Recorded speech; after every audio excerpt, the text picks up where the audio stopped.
Welcome, everybody, to a brand new podcast called Studs Up, and we are here to tackle women's football.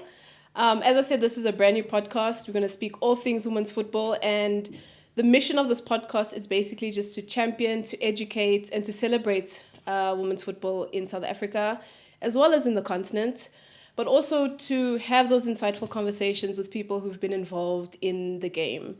As I said, this is the first episode. I'm super, super excited. More so because of the guests that are here. Really, really formidable women that have been involved in women's football even before I was born.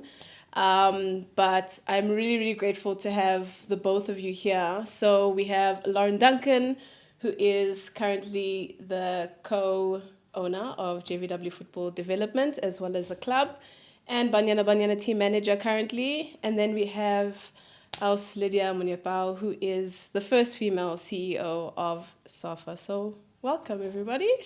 Thank you for having us. Before we start, can we cheers? Because just a disclaimer, we did not plan to have wine here for the podcast. But I think just to give it a little bit more emphasis, can we just cheers for the first episode? Sure. Before we start. Cheers. Cheers. Cheers. To many more.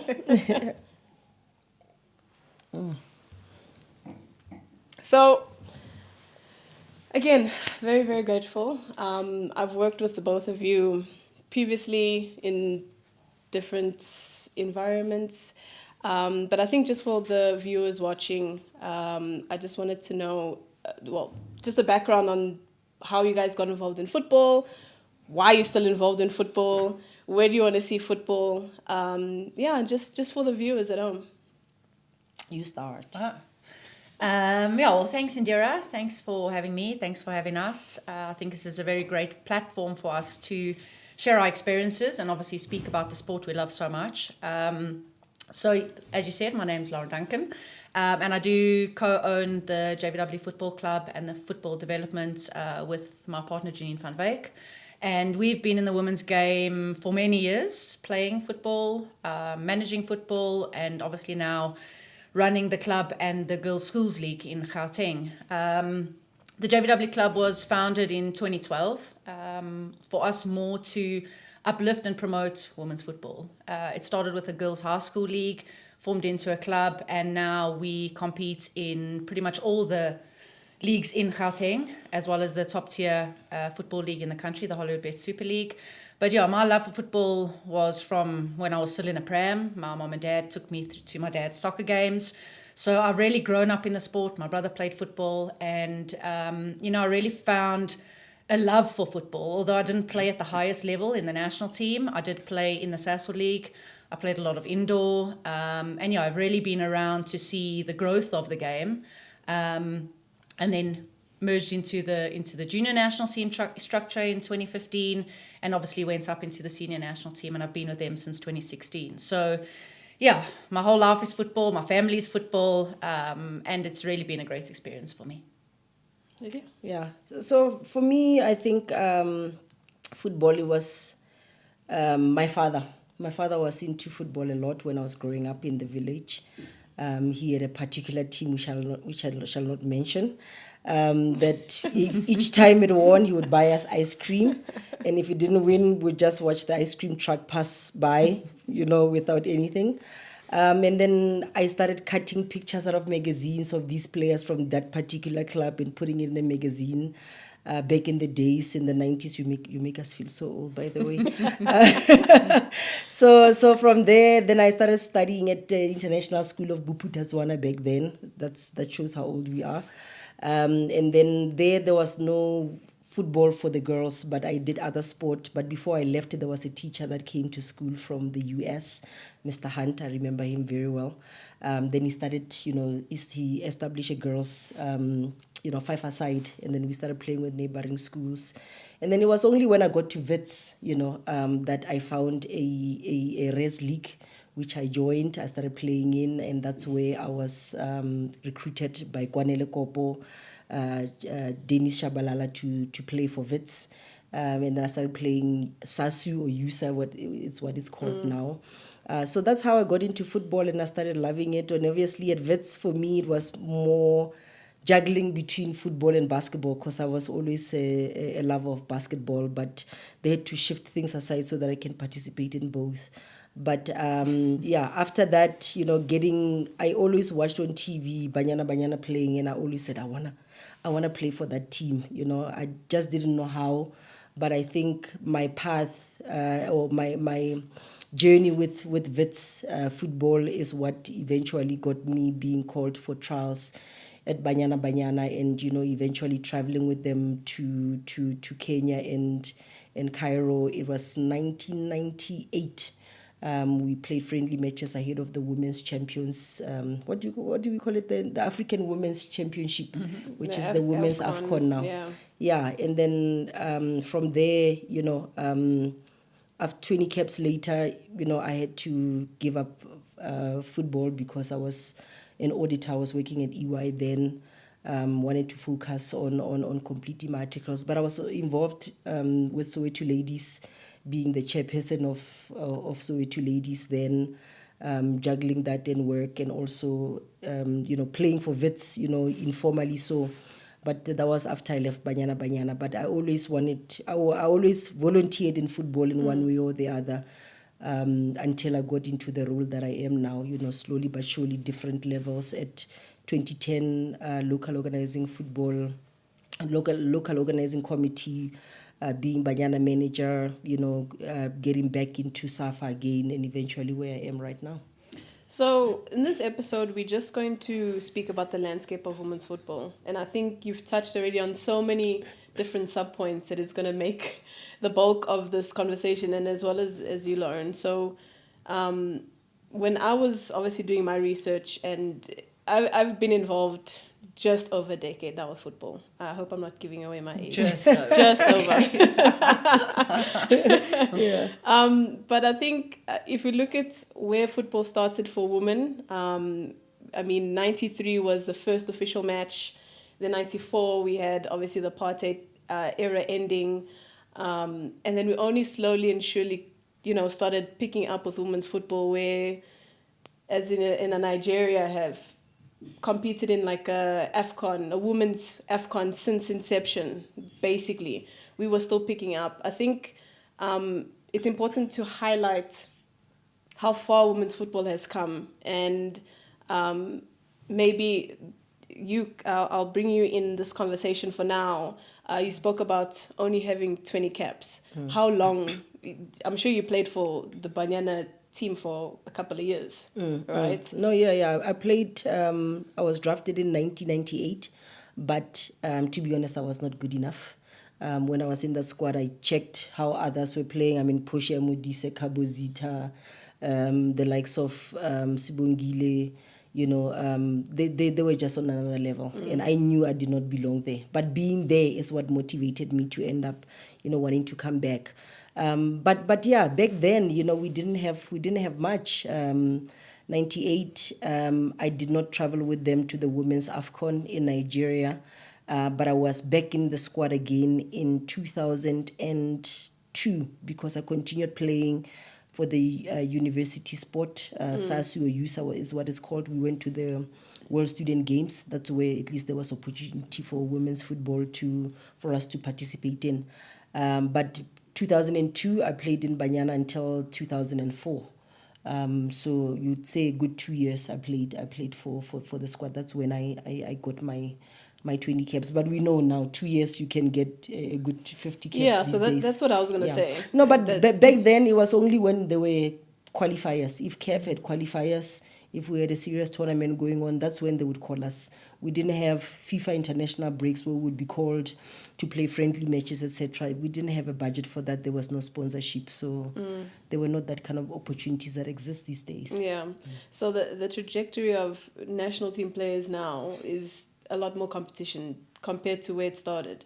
So I think we can speak about the development of women's football, and that is one of the most important key takeaways. And I think people forget that back then when we say Lydia has 20 caps, and if we speak about, you mentioned Portia Modise, 100 goals. I think she was sitting on how many caps?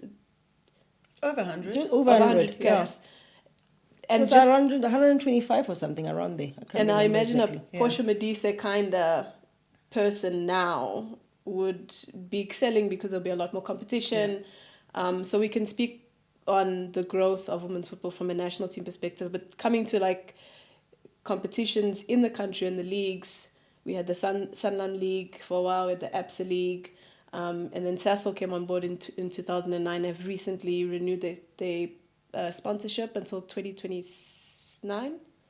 Is it 29? 4 years? Around there. Yeah. Okay, and then now also Hollywood Bet. So maybe Lauren, from your perspective, from when you started, how different has it been? I know that you stopped playing a while ago in the Sasol League, but even from the time that you stopped playing to when you started playing, I'm sure that there was a big change. And I say big respectively, in a sense that, yes, we see small changes, but after a long period of time, it pans out to be a big change in the women's game. Yeah, I definitely think big changes. And like you say, we're comparing to the rest of the world, maybe small changes for Africa. But you look at these leagues, you look at the Sasol League playing across all 9 provinces. Obviously, before that, we had, like you said, the ABSA League, the Sanlam League that came in before. But I think venturing into the National League, the SAFA National League, which was extremely important for the country, following on the senior national team's journeys to the World Cups, to the Olympics, winning WAFCON, I think just amplifying the league and the competition and seeing how much talent we have in the country. Obviously, there's certain restrictions to continue to grow the league at the rate we want it to grow. But I definitely think if you look at how it has grown over the years, the talent pathway that's coming up, the youth structures that are being put into place underneath the Sasol League, the regional 100%. league, the LFAs and etc., your under 13s, under 15s, under 17s. I definitely think there is a big marginal difference to how it was a couple of years ago. Yeah. Years ago, a 13-year-old girl wouldn't be able to play in a 13-year-old or in a team with 13-year-old girls. She would end up finding a boys' team, playing with the boys up until 15, 16, 17, having to then look for a Sasol League team because sometimes the leagues below that were a little bit too weak for the girls that were playing with the boys. I think this with the launch of the National League, it's also amplified, I think, the structures within the country. It's really given women's football clubs opportunity to showcase themselves rather than everybody going to 1 or 2 or 3 clubs because that's where the best players go to. I think now, we've got a couple of teams that are on the same, let's say, level playing field, although off the field it might not be the same. But I definitely think that with the growth of the league and, maybe ways that we can make it better in the future, I do feel that we can grow it exceptionally further and better. But we can't take away how far we've come.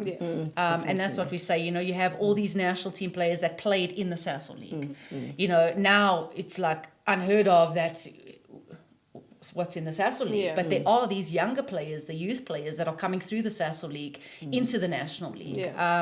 So I think it's quite good. The National League has just given us a different space, televised games, streamed games, allowing the public to actually come and view the games at the stadium. So I definitely think the growth has been exceptional. The national team shows it as well. Winning WAFCON for the first time in 2022 after not winning it so many years before, finishing 2nd and 3rd. So there definitely is a rise of the sport in the country. Obviously, the movement of the players abroad is another aspect. It's critical. Where we saw at an earlier stage a lot more of our players were going overseas, whereas now, maybe for me, it shows that there is something in our league that sparks our players, that the level is getting better. It is difficult for them to go overseas. So, not everyone is going to look for that move abroad, but it just shows you that we have something special. And I think with the right path and the right movements, it can only just get better. There's 3 takeaways that I actually want to mention from what you said. You mentioned the Sasol League. So it's funny, whenever I speak to people and they so excited about National League and the Hollywood Super League, and they always say, that's the league to be. But the one thing I always tell them is, you haven't played football until you've played in the Sasol League. The Sasol League will make or break you as a female player in the country. Like it's just players have to go through that sort of pathway before getting to national. And I mean this like obviously it's In a could be great different. sense. Yeah, in a greater sense. Yeah. Like the Sasol League was the most pinnacle league. I don't even know how to explain it. And then you spoke about development and the leagues that are coming now for the youth. Before it was never the case. And I think it also just speaks to when you said that you got to the national team, you felt like you weren't good enough to be there, but it speaks to the development at a younger age, and maybe that's a portion that you missed out on. So coming back to the development leagues and the youth leagues that are currently there, I mean the Pirates Cup have come up, the VW tournament and the Engine Cup. How much, and also specifically because JVW has a really big academy, and as far as I know, one of the biggest in the country right now for girls football. How do you feel like that has changed the development for the girls, or the participation, or getting more girls to come to the club? With those leagues currently, and also the GDL. Let's not forget the GDL. I also think, touching on the Sasol League, you made a very valid point, and you're right. Sasol League, it's tough. You can be the best team, and it's tough.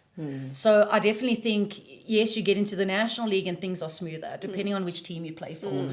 It's more professional. It's you're on the TV, and you feel like, you're now becoming a role model, and maybe you overstep that Sasol League. And like you say, the Sasol League can make or break you. And I think it's difficult, it's tough. You travel far in your province. Especially for young players. That once you skip the step, I feel like it shouldn't skip. Step. Yeah. No. And I think as far as these youth tournaments, they've made a major impact. You like you said, the Pirates Cup, the VW's under 15, under 16, your NGen Cup, the Arbor Cup, which had all the age groups. I think it's essential to have these youth tournaments. Although we're missing one or two tournaments at the top, I think, for our, let's say, our senior teams, our first teams in the Hollywood Bets League or in the SAFA National League, we're missing something there for those teams. But I definitely think the youth structures is so important. And I think for the SAFA, the Football Association as such is seeing the youth that is coming through, because these young girls that are participating at these tournaments, whether they're playing for their own clubs or whether they may be moving to other clubs, depending on the rules of the tournaments, they have an opportunity to showcase themselves. It's very difficult, 144 teams in the Sasol League to get every single match. Yeah. But, when you're playing these NGen Cup qualifiers, for example, they around the country. You got your different teams that can then qualify, and then you have your champ of champs. I think the Pirates Cup, also a prestigious tournament, VW even younger, and you speak of the GDL, the Gauteng Development League, where they just did the under 13s now as well this year. And I think for next year, they've put a rule in place where if you want to compete in the GWDL, you have to have under 13s. So under 13s, under 15s, and under 17s. And I think that's really good for development. I think it's creating, and similar to JVW, it's creating a transition pathway in your club. Yeah. So, our first and foremost part is we look inside our club before we look outside our club.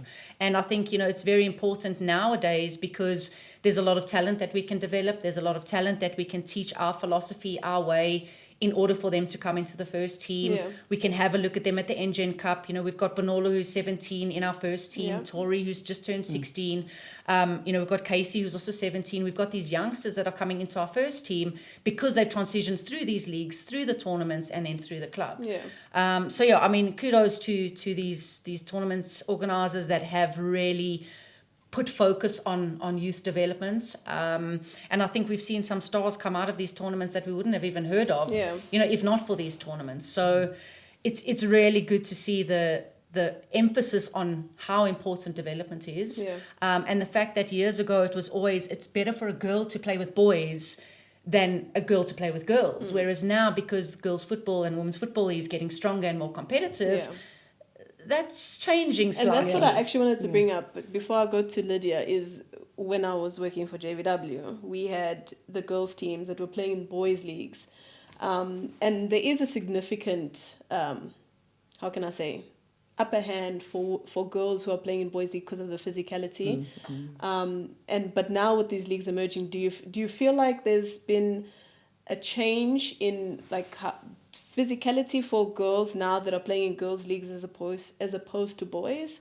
Or do you feel like there is more good done having the girls' leagues and the girls playing in girls' teams? I think it varies. I think for under 15s, under 17s, under 19s, Sasol League, it's good for them to play against the girls. The girls are physical. Your girl will go into each other, they'll fall down, they'll get up, they'll carry on, it's physical. For me, under 13 level is still getting into that competitiveness. We don't have a lot of really good girls playing under 13. A lot of the 12, 13, 14-year-olds will play under 15s, under 17. So I think it was a good idea for them to launch under 13s. It gets, I think, more participation. I think that's what's most important is mass participation at under 13 level. Our JVW's under 13s won the GWDL this year. We have a very strong team. Our youngest girl is 9 years old that trains with under 13. She doesn't play matches, but, we've got 10 and 11-year-olds playing there. But I definitely think they lack the physicality side, playing with the boys under 13, because at that level, they're still the same. When you get to under 15 and under 17, your hormones change and the boys get stronger. We find more impactful situations there because you can't change in the same change rooms. You can't have the team talk in the change room. So I think there's a lot more emotional situations that happen as they get older. But I definitely think for us, playing in the girls' league helped our players because it gave them that confidence to win matches, to score goals. But also on the other side, playing friendlies against boys. Still getting that physical side, still getting goals conceded against them, still getting them to go down and fight back. So for me, there has to be that balance. But 15s and 17s, we'll play a couple of friendlies against the boys. But I think the girls nowadays they're physical and they're holding their own. So to go up against a 17-year-old boy or 15-year-old boy as a 15 or 16-year-old girl, I mean, what are you competing against? There's nothing to show that I'm better than you or I'm more physical than you. So I definitely think it's helped. But again, I think under 13s, if we can balance the two, playing against the boys, playing against the girls, I think also playing against boys is hard. Boys don't like to lose to girls. No, they don't. And then it brings out the horrible side of football. The parents are going crazy because now their boys are losing to girls, and so it's quite something. But I definitely think if the rest of the country can also follow suit with the GWDL, maybe it's a pilot project that can transition around the country. It can be really good because then we can have your under 13 national champs. I know with the national teams we've got the schools championships, which helps. We've now got this under 17 trip that's going on. Obviously, Lydia can speak a bit more about that, but it's really good because it's putting the emphasis on the youth, which is what we need coming into the national teams. 100%. So I wanted to just add on that. Especially around the leagues or the tournaments that are emerging, that we see the engines, the VW, etc. I think for us, from a national football perspective, it's really key to have these kind of tournaments because then, back then you would have the Sasol roadshows where the national team coach would go from one province to the other. Then you'd call the teams in the Sasol League to come play, and then you find that a really good player would be off on that day, and then they don't get seen. But now at these tournaments, at least they're given a platform where they can get seen, more than once, more than maybe a one game situation where that was given by a Sasol roadshow. But now when they play in the engine, whatever, your Desiree and your Mchicha and them, they can get to see these players and they can get to draft them. And remember now, the focus is not solely on Banyana. We're talking about the under 20s. We're talking about talent identification for the under 17s. Now we've gone as low down as under 15s. And now we're already at CAF level, they're already talking about the under 13s. So unearthing talent at a much younger age, because then we prepare. There's a player pathway for our players to follow, rather than being identified as a 16 or a 17-year-old. For a senior national team, at least you can get identified at a younger age now to play for your age group. At under 15, you can get to play against your Namibia, your Zambia, your Zimbabwe, etc. At that level. Then if you are successful, you get to play against the likes of Ghana, Uganda, that are going to give you a really physical game, if you get there. So our girls are getting exposed to international competition at much younger age level, then it means that the succession planning, you can identify a girl who's 13 who's playing for under 15, and then you know that from there you follow them, they end up at under 15, under 17 national team, then they end up in the under 20s, then is it Bonolo, who now is with Banyana at a younger age. 100%. You can start drafting them there.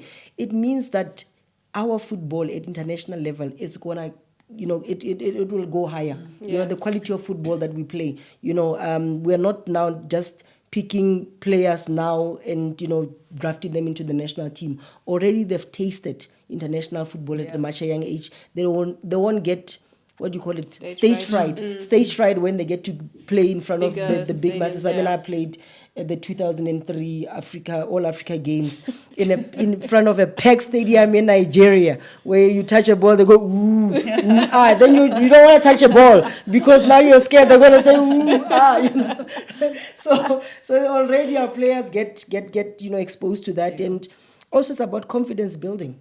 Because sometimes when you get a player to play against, let's say they get to play against, I'm making an example of Morocco, if I look in Africa, in terms of a country that is maybe rich, so when they get to see the boots, the kind of boots they're wearing, then whatever, sometimes our players tend to feel inferior. They get intimidated, they feel inferior playing against other teams, and then they don't get to express themselves earlier on in the game because they're intimidated by the opponents, because this one, she's looking great. She must be from a nice, background. It means she's better than me. But at that time, you find that it's not like that. Maybe they've got greater boots because their federation or their country is supporting the program. But you, with your torn boots, with your, your shin guards that you borrowed from Lauren before you got on, you feel inferior. But that is removing that mentality. It is bringing self-belief. Our players, that is changing that mentality to say, we're actually as great as Morocco. We're actually great as, never mind Morocco, we're actually as good as Nigeria. We used to be beaten by Nigeria all the time. But Nigeria now has to think twice when they're playing against Banyana to say, hey, are we going to win this game? Are we going to draw? What's going to happen? Now it's balanced the playing fields. And it's because our players are getting more game time on international stage, but not only at a senior national team level, it's also at a junior national team level, but also it's about talent identification. Our coaches have got a platform, many platforms where they can go and select these players and bring them into the national teams. You spoke about the Cecil Roadshow. It actually reminded me, years back, I went to one of the Cecil Roadshows and Anna Monati was still there. And you're right, it's make or break at that roadshow. If you don't have a good session, you're not going to be selected 100%. Exactly.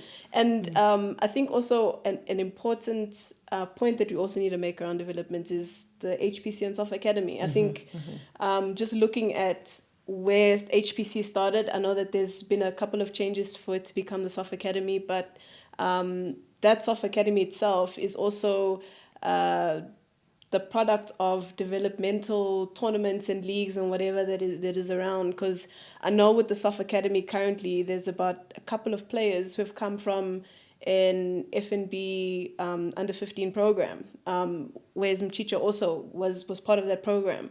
So it's really important also, and maybe a broader conversation also to say how important it is for corporates also be involved and to continue backing in.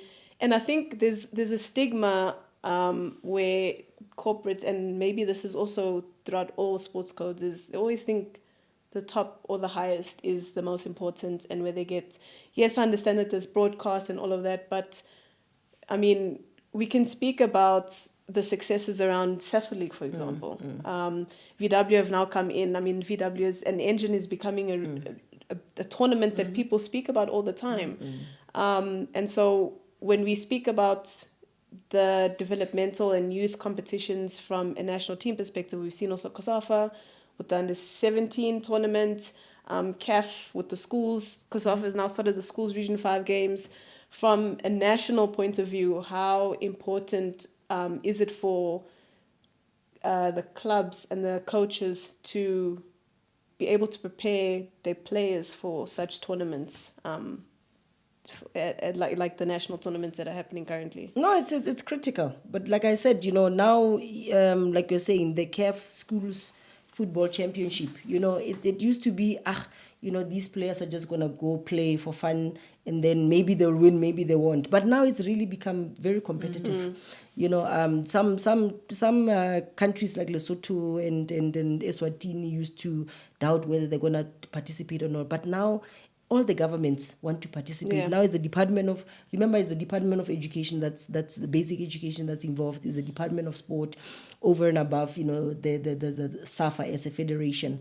So it's about schools football as well, because our kids, this schools football kind of disappeared at some point. Our kids were not playing as much sport as they used to in school, but now it's coming back. And the sport Wednesday, these Wednesdays they used to have, but now with this football coming back, now they know that they are working towards something. I think this CAF thing, this CAF Schools Championship has given them something to dream about. We can get to play, in a COSAFA tournament, and then if we qualify, we can get to play, on a continental level, and eventually FIFA is talking about taking it global. Yeah. So that is bringing hope, is bringing, more people, I think, inspiration, so to speak.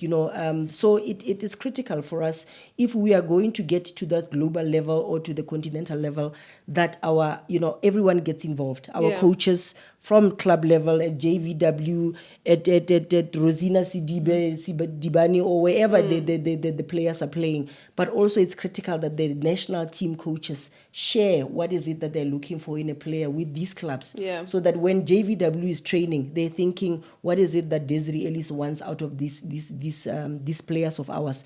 So because the national team coaches don't have much time to be preparing players, to be getting them to be trapping a ball properly, 100%. etc. All this happens at a club level, so we want a player that comes into the national team almost ready. It's at that level, it's about now bringing or building chemistry between the players. So a lot of the development, like I'm saying, it happens a lot at clubs. It happens at the LFAs. It happens in the regions.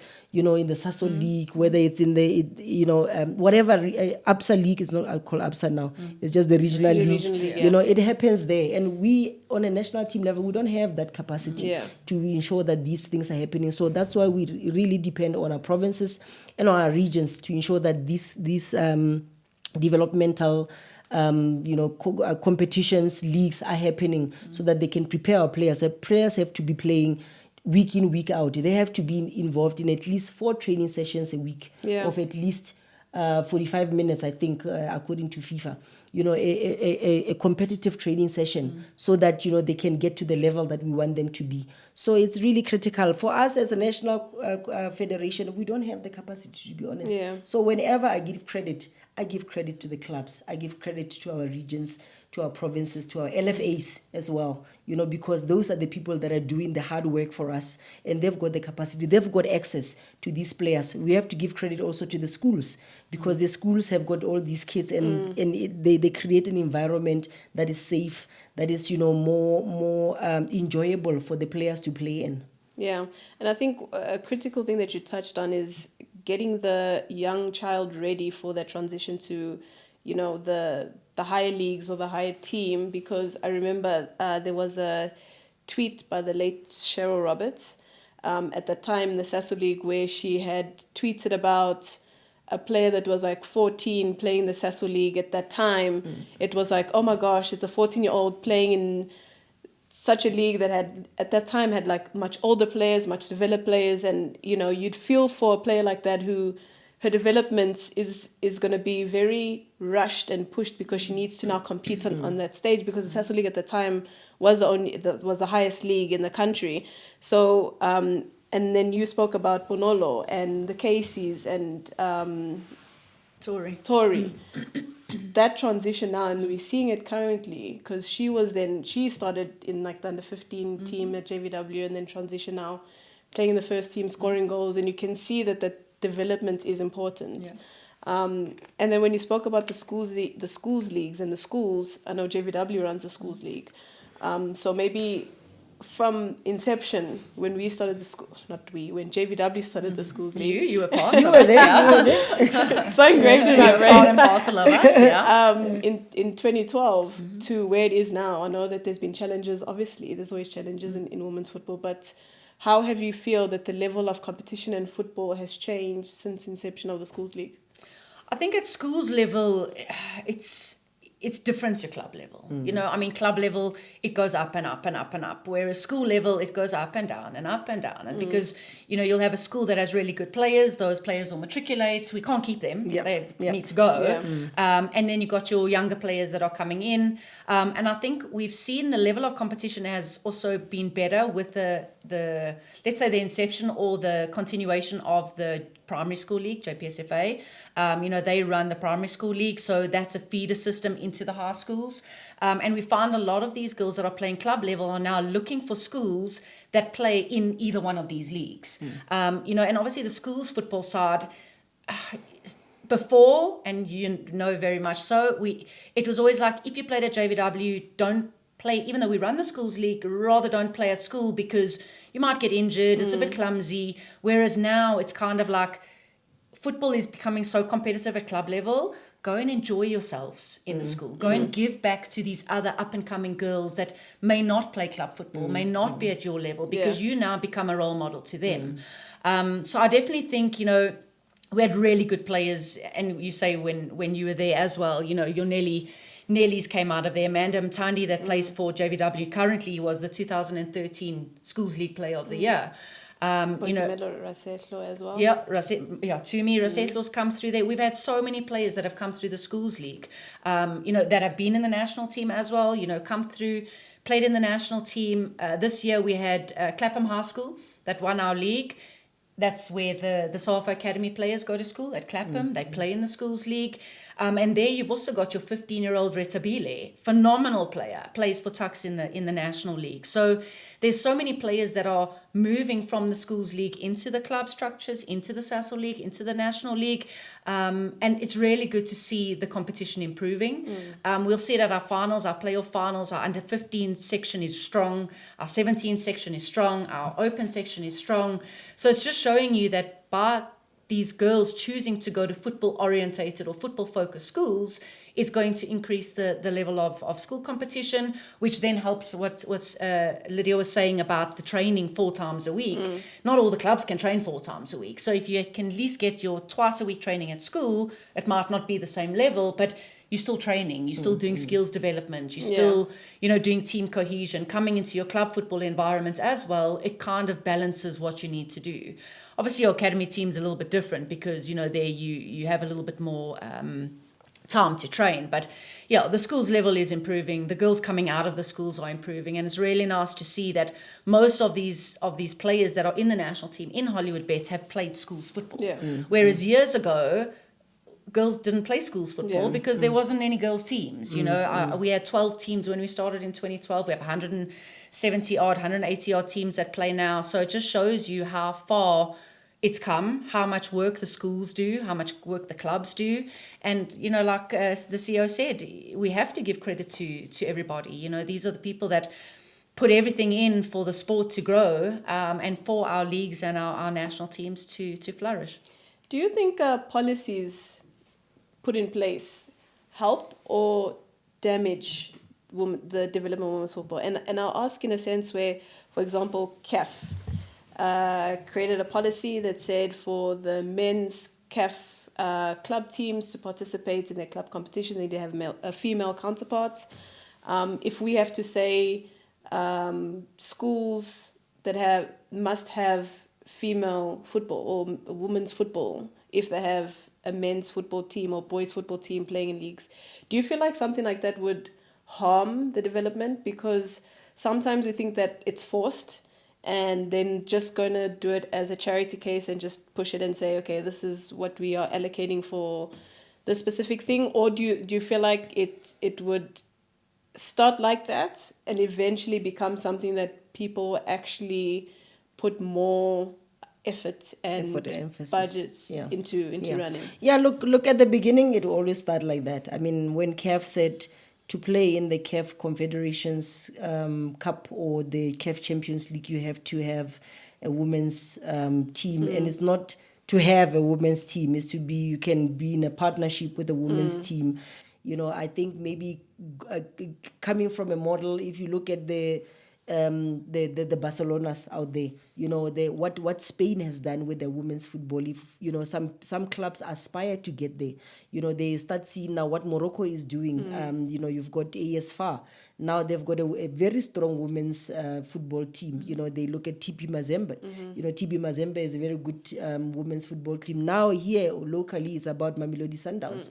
They've got this now. People like TX Galaxy got motivated to say, let's have a women's team as well. You know, tax has always been there, you know, but now it's about how do we get clubs like your Kaiser Chiefs, your Orlando Pirates to also be on the level that your Mamelodi Sundowns and your TX Galaxy is at. Because us as a federation, if the likes of Orlando Pirates and Kaiser Chiefs had to have a women's team, you know, and I'm not talking about affiliated or in partnership. If they had to have Orlando Pirates Ladies Club, or they have to have a Kaiser Chiefs Ladies Women's Team. I think there's discussions around Kaiser Chiefs and Springs. We had a discussion. We had discussion with Jessica at the Sports Business Forum about it, and she talked about, you know, the intention around that. You know, it's about the brands, these strong brands. If we're going to professionalize women's football, if something that we've been talking about for a very long time, we need the likes of Orlando Pirates, we need the likes of Kaiser Chiefs to be on board, because they are big brands. We can, yes, at the beginning it's about, you know, using them to draw the numbers, to draw the fans into the stadium. Imagine DVW playing against Kaiser Chiefs Women's FC. You know, the numbers that are going to come, they're going to come cheer their team on, but you're also getting eyeballs, you know, at your national, at your, what do you call it, at your league games. Then it means that you can charge when people enter. You can make something small for your club. You know, you're generating a little bit of income. And then we slowly but surely, we can move towards professionalizing women's football. I think we are so focused on getting a big sponsor to come on board, and boom, we put money in there, and players are getting lots of money into their pockets, and then women's football is professionalized. No, it's not like that. Professionalization of women's football is a journey. It's about professionalizing the clubs themselves, the administration of the clubs, you know, the things, the small things, you know, having a social media platform, you know, running that, ensuring that your fans are engaged. They know what's going on. What is the score? What's happening there? Some clubs don't even bother doing that kind of things. Now you must phone, hey, what's the score? You know, those kind of things before you can find. But if we can professionalize the administration of clubs, you know, the way we do things, club licensing mustn't be about ticking boxes. It's about implementing the right things. I mean, what's happening with the academies right now? You know, the club licensing in the men's team, it ensures that each team has got a youth development structure. That's why you get the under-13s, the under-17s, now players in the DDC. That's why our under-17 men's team is so strong now. Our under-20 men's team is so strong. This is how we're going to get our under-17, our under-20 women's national teams qualifying for these, you know, continental tournaments, and also eventually ending up in the FIFA Women's World Cup. If you, in your own league, you ensure that your players are playing high-quality football on week in, week out, it doesn't matter what other countries do, what formula they find to win, whether they're importing players from overseas that were not born in their own countries, that will not matter, because you will be doing what is right for you and what works for you. And if that works for you, you can beat anybody out there. But it's about ensuring that our players play high quality football on a week in, week out basis. I think an example maybe in Africa is when we look at Zambia. I mean, Zambia's youth team has become strong in a very short space of time. Why? Because of development leagues, all of that they're pushing, and it transcends into the club structures as well. So 100% I agree. And I'm going to segue now to the fan engagement that you spoke about, which is very important, because I'm tired of hearing people say, I don't watch women's football, and women's football is... So how important, and this is maybe a question to the both of you from a national perspective and a club perspective, and even from a personal brand, because as much as we feel like clubs have people have a personal brand, clubs have a personal brand as well. What more can fans do to be more involved in the game? I see Dav from Safa. He runs the Hollywood Super League page.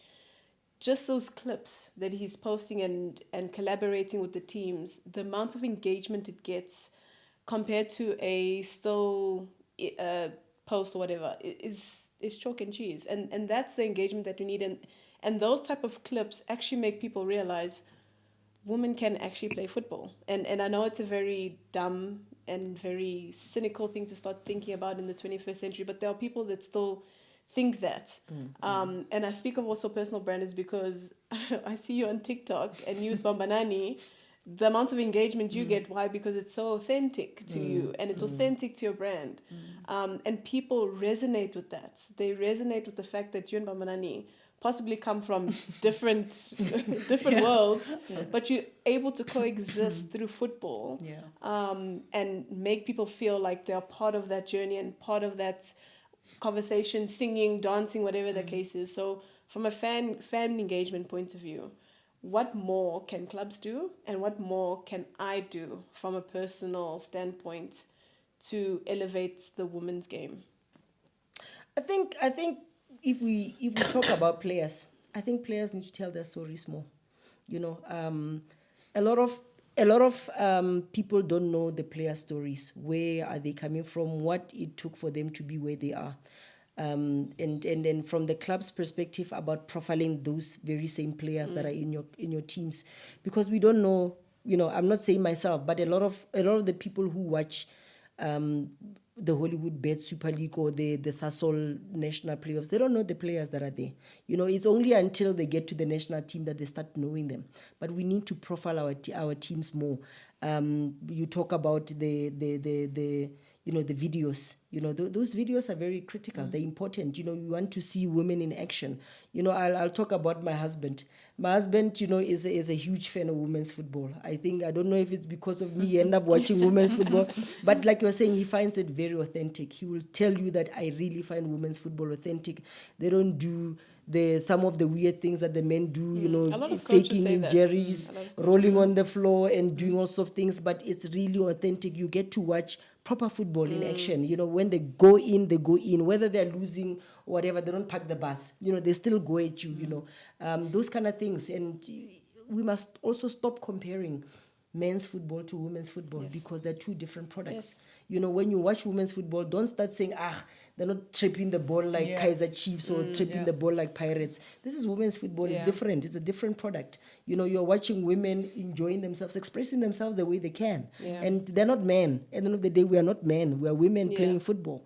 You know, those kind of things. But clubs, like you're saying, they have to be out there. You know, I think us from a federation perspective, we need to put more investment into, you know, the showcasing our clubs, our league, so to speak, because we know that the eyeballs on our leagues is not only about the local people, it's also about others watching from outside. We're creating a platform where our players can get scouted from here, you know, and also other brands can come on board, whether they're coming to Safa to give us money.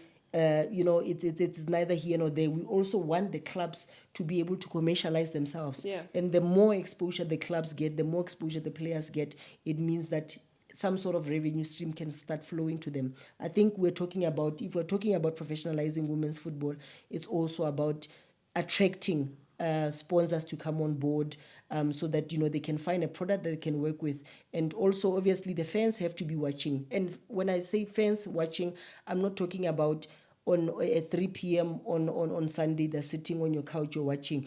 Going to the games. Go to the games, watch, because people want to see fans in the stands. You know, if there are no fans in the stands, they'll be like, women's football is boring. Nobody's going there. You know, I like the model at JVW, the families coming, you know, the friends coming to support, because that's where the English Women's League started. But that's the target of women's football in general. I mean, I think they did a comparison, and that's more overseas, because that's where they can get a bigger pool of people to compare that to. But a men's Arsenal game and a women's Arsenal game, the people are completely different. And there's conversations around how, because you also brought a great point in professionalizing. Professionalizing doesn't only mean the money and players being paid, but it also means how are we making the sport look more attractive from Lucrative. a club point of view, with administrators, coaches, players, all of that, and a fan point of view. And they saw that from a women's game in Arsenal, you find a lot of families, you find a lot of young girls, young boys, and then you'll find that the beer consumption is very different to a men's game. And how do we find a way to assist women who are coming with prams and babies? Where can they put their prams instead of having a lot of other things that, beer tents and whatever the case is, even bathrooms. I think they even did a study around stadiums and bathrooms where in a men's stadium, or a stadium that is obviously played by men's football, you'll find a lot more men's bathrooms are a lot more accessible than women's bathrooms. So it's little things like that I think is so important. And the kids, how do you entertain these small kids that come to the game? 100%. I think that's also something with JVW, and it's quite funny because, you want your women's football and you need, obviously, your security measures and everything must be in place. But if you watch our games, you've got our players whose children come to the games. We walk on sometimes on the field. The players walk with the children. Janine just had a baby. Our players walk on with the baby. And these children then come off and are playing in the sandpits. Yeah. The parents are in the stands watching, like you say, families. Women's football is such a different game to the men's game. The fan base is so different to men's football. And not to say men don't watch women's football. Men watch women's football. They do. But a man can come with his wife and his kids and his mom and his aunts and come and watch together. Whereas at a Man United game or a Kaizer Chiefs game, you're going with your male friends and you're going to go in a car and you're going to go and you're going to watch your diehard team.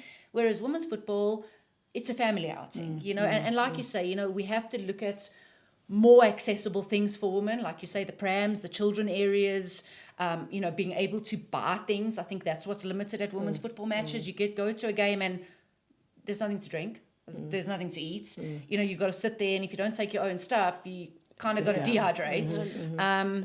So I think also, from a JVW perspective, I think that's kind of where we want to go next year. Is our main focus was trying to get these sponsors. It's so difficult. It is very. We can look at our brand, and yes, everyone says we have a big brand because we're professional, but we look professional, we act professional, and all of our professional stuff doesn't come from sponsors. It comes from who we are, our identity, our culture within our club. And for us, our focus next year is how do we bring people to the stadium? How do we get more people to watch us on YouTube? Like you say, cutting the clips, collaborating with the club, doing things that don't cost money, that in the end can drive people to come and watch you. And if you look at some of our comments across our social media, it's, we love your jersey. We want your jersey. How do we get your jersey? Okay, well, you've got to DM us and we'll send it to you via Postnet to Postnet. And, we've got to try and find ways in order to bring money into the club. Obviously, to make replica jerseys and to do all ththese things that the men's club's doing, it's difficult. You can't just order 100 replica jerseys for your kit that you're buying off the shelf. You need the capital to be able to do that. To buy hats, you need about 50 hats in order to be able to sell the hats. But I definitely think, looking at the clubs in Gauteng, we're lucky. We've got the 5 clubs in Gauteng that are based here, collaborating, playing curtain raisers, maybe the GDL games to play curtain raisers, to bring those families in. We've really got to look at ways to bring people into the stadium and keep them there. My thoughts of, women's football in the future is, what do we create off the field to get people to watch the field? That's the last question. Oh, okay. Sorry. Okay. Chill. You see? Okay. So Last thoughts. those are the last thoughts. Wait, You see, we head down the same track, so it's okay. Okay, so then my last question before the last thoughts is around. So it's 2 things. So it's sponsors. We know it's difficult. I've working in corporates. I know how difficult it is, and I think one of the main things is what I've picked up is if you don't have someone, and generally it's a woman advocating for the women's sport, it's going to be hard to sell it to an executive board who don't see the value because they are obviously looking and watching the game at a different landscape. So basically, that's the first part. The second part is we speak about professionalizing. You touched upon, both of you actually touched upon players going over, agents. How important it is in the women's game currently, because we are seeing now a trajectory of players, overseas clubs being interested in players locally. We've heard of incidents where players have gone over and hasn't been what they have expected. We've seen in Africa, just recently, I think there was a young boy who, he saw rest in peace, but passed away because there was a scam, him going over. How important it is, one, for sponsors to sponsor the game, but also to have someone involved or in a corporate space that can speak on women's football. And two, how important it is to make sure that we have the right agents also advocating for our women players, because we also don't want to discourage players to go overseas because of what is happening. We do have the success stories, don't get me wrong.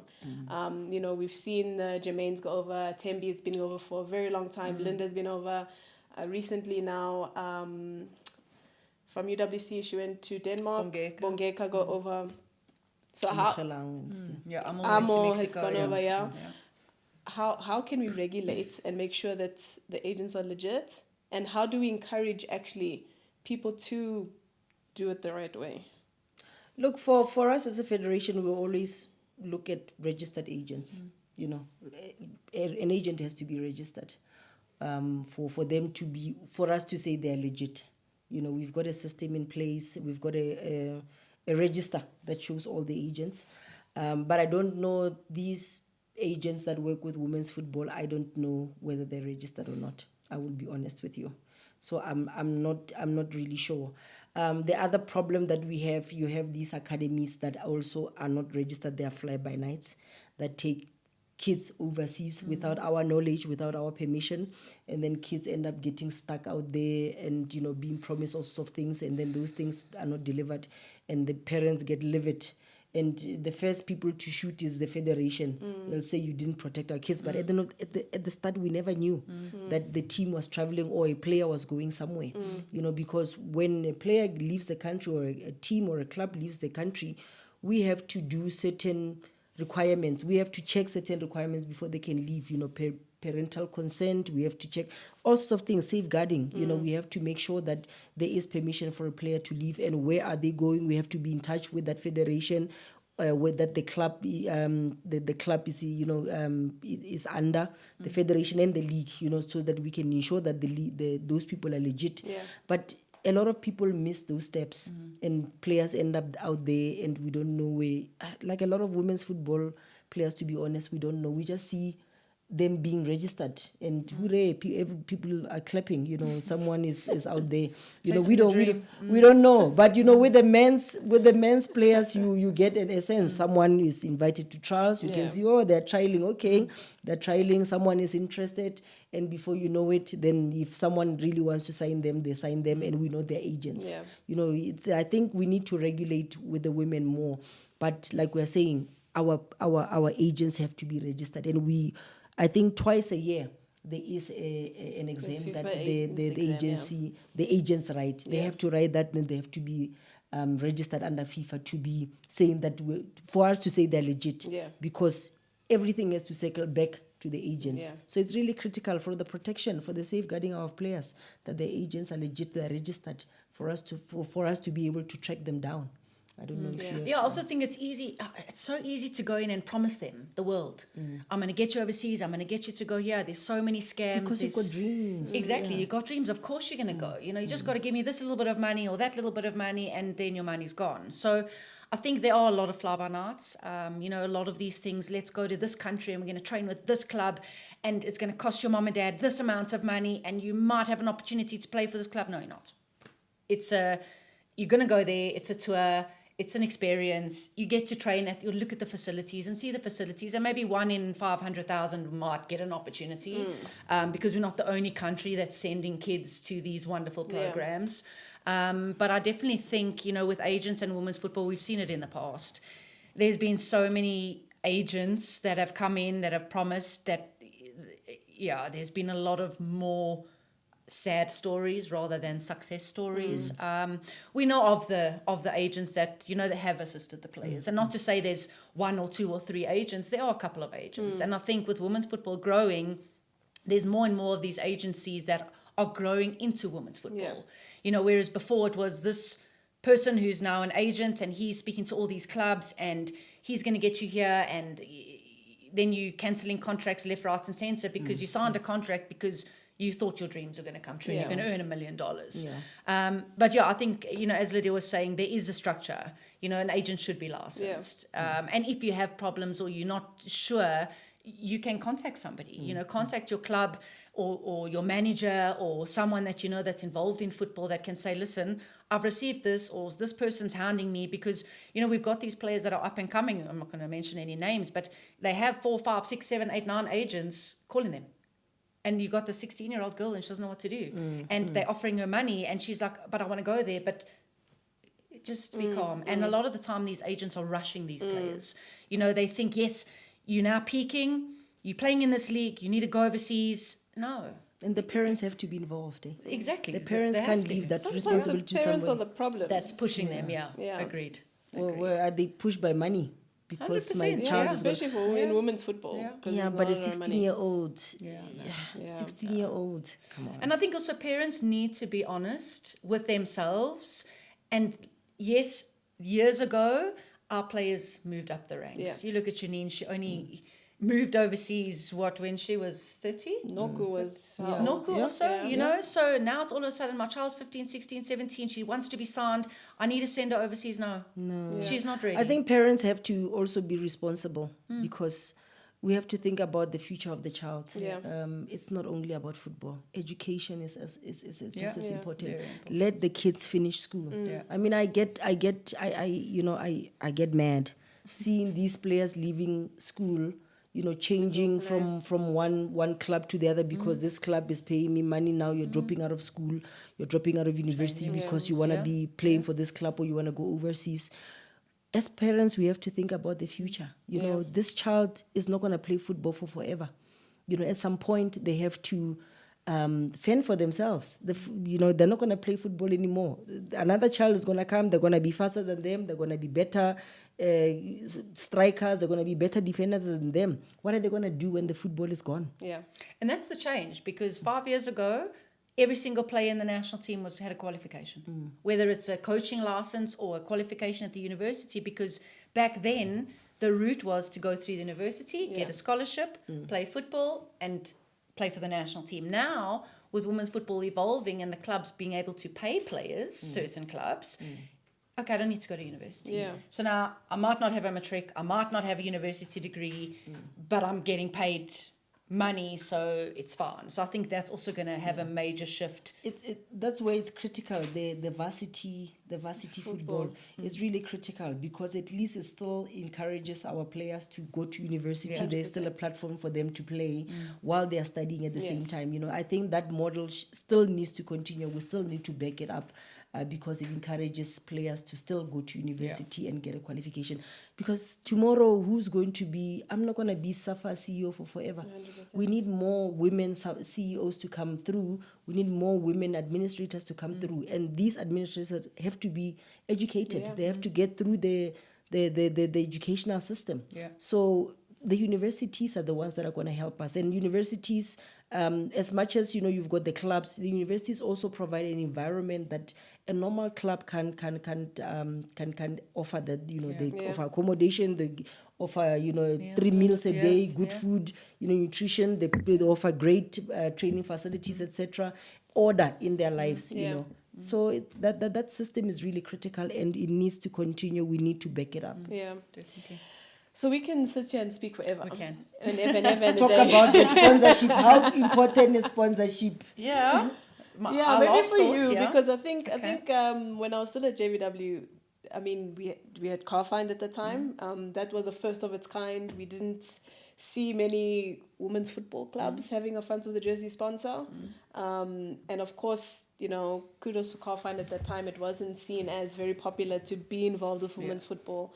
And then even until now, even though you guys don't have a front of the jersey sponsor, there's still other sponsors that you do or have sleeve sponsor. Then you have the individual player sponsor. How obviously we know how critical financially it is for teams, but how important do you feel, and maybe through the history of the sponsors that you have, having someone who's actually advocating for the sport, does that make a big difference? Yeah, I think definitely, and we found it in women's football clubs specifically. There's not a lot of staff or people that's working inside the club to go and run the club, do administration, look for sponsors, do logistics. It's a lot. So I think, you know, commercially it's very difficult for women's clubs to be able to get that sponsor. And I always feel like women's football clubs, we almost feel like we're a charity case, you know, like we need to beg for money and we need to be like, look at us, we have nothing, because we do have nothing.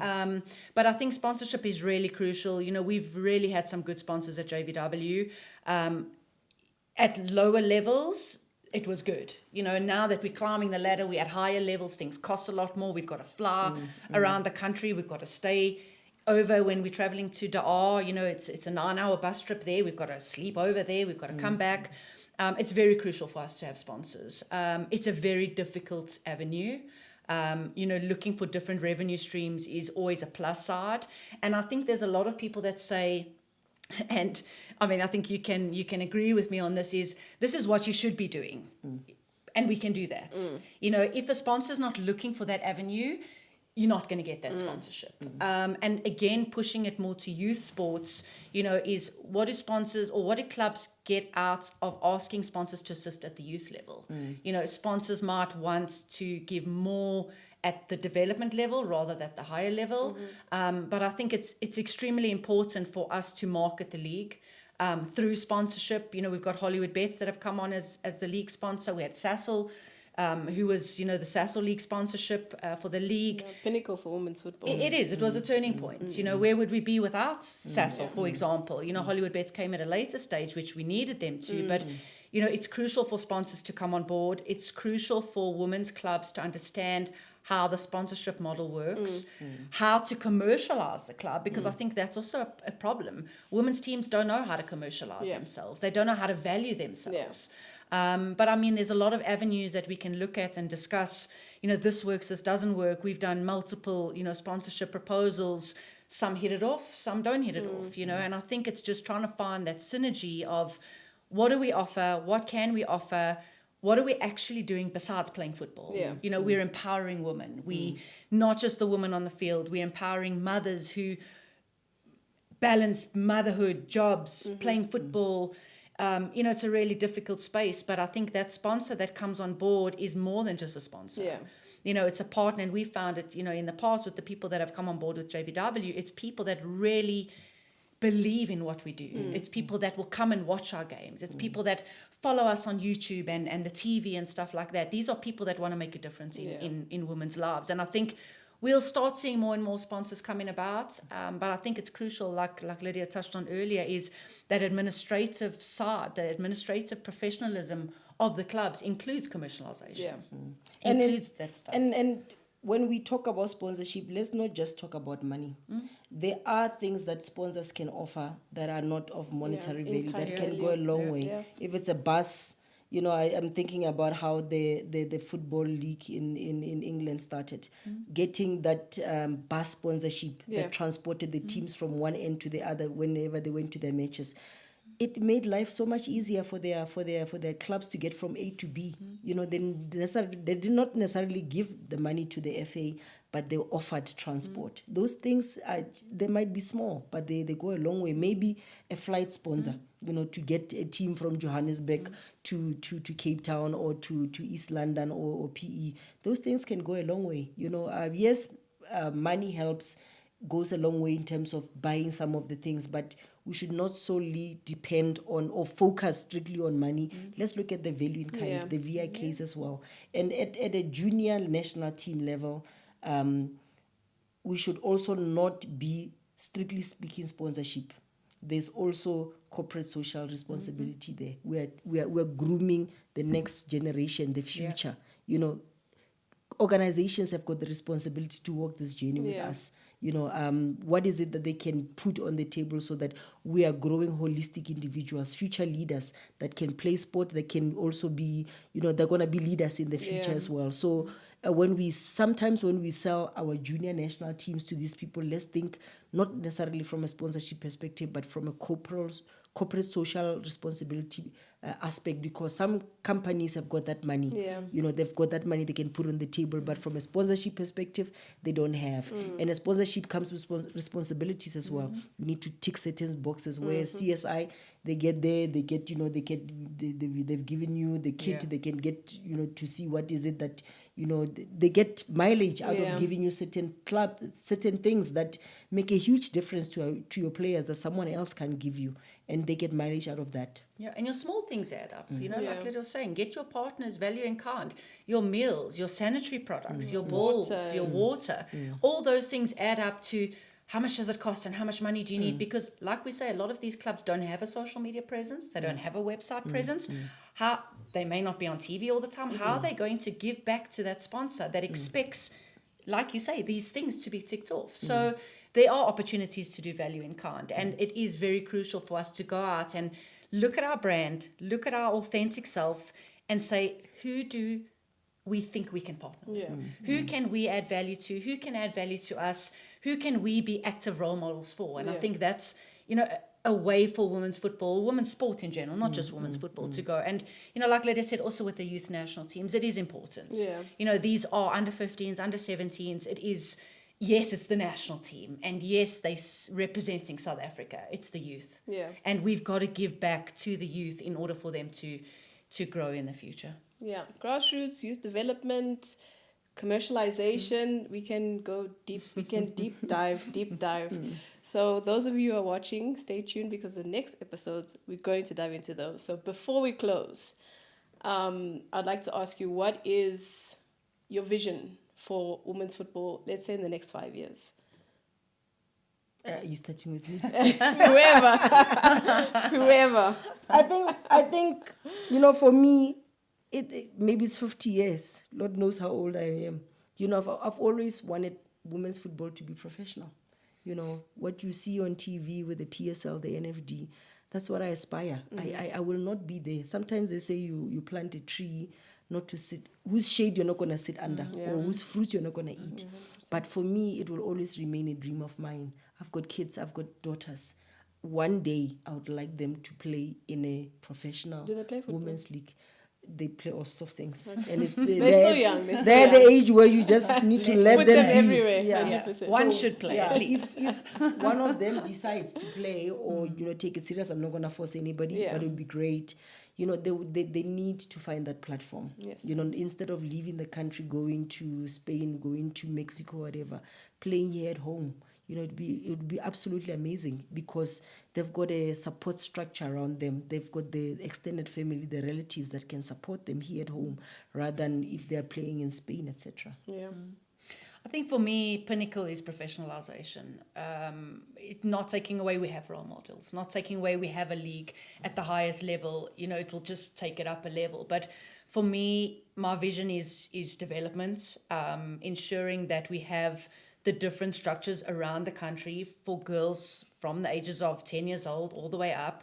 And I would love to see full stadiums. I would love to see the USA model, and we see it now in England and Mexico and Spain. The stadiums are full and people have boards and they dress up and they sing songs and it's incredible. And I think we can get to that. It's just, how do we look at the culture of South Africans in order to bring them into the stadium? What can we offer them? And you stopped me earlier. What can we offer them to bring them to the stadium? You know, is it a singer? Is it a market? Is it a jumping castle for the children? What can we do? Is it a mascot? Exactly. Is it mascots? Is it prizes? What can we do to bring these people to the stadiums? But I really see a vision for women's football that we have those structures from the grounds up. We have those mass youth tournaments. And we really start filling these stadiums, and people can't wait to come to women's football or to come to women's football matches. And we've seen it with the national team, the senior national team. After we won WAFCON, that airport was, no one could drive into that airport. It was full of South Africa, and I think if it can resonate into the leagues, because those same very people are playing in the leagues in our country. So I don't know, we'll see. I'm sure maybe before Lydia's tree grows very tall, we'll have a professional league, because I definitely see that there is a way for that. But to just watch the sport grow, while we still can make an impact. Yes, alive and well and kicking. But thank you so much for joining me. And for the first episode, I really do hope that you enjoyed the conversation. Definitely. And maybe one day, I don't know, we might bring you back. Who knows? God knows. But but for all of you, those at home, thank you so much for joining in the conversation. Please feel free to add your comments, suggestion, who you want to see, what you want to hear, the topics you want to speak about. Don't forget to like, subscribe, share with your friends, family, supporters, all of that. Really excited for the growth of this podcast. And, before we started this podcast, we're actually speaking back in the holding room. This is not my podcast. I just want to make it very clear. So actually three gentlemen, approached me through obviously knowing people and being involved in women's football, and thought that it would be a really important case to speak about women's football. They already have a women's cricket podcast, and I think it just speaks to how much women's football has grown, that you have men. Yes, you can have men who are just as much and just as involved in women's football. And so I thank you. They are back in the holding room, so thank you so much. I really do hope that this podcast does continue. So Shay, Lucky, Gordon, thank you so much. But I do hope that this grows and this continues to be a very fruitful podcast with a lot of great, insightful conversations with the people who've been involved. But from me, thank you so much, and we'll see you in the next one.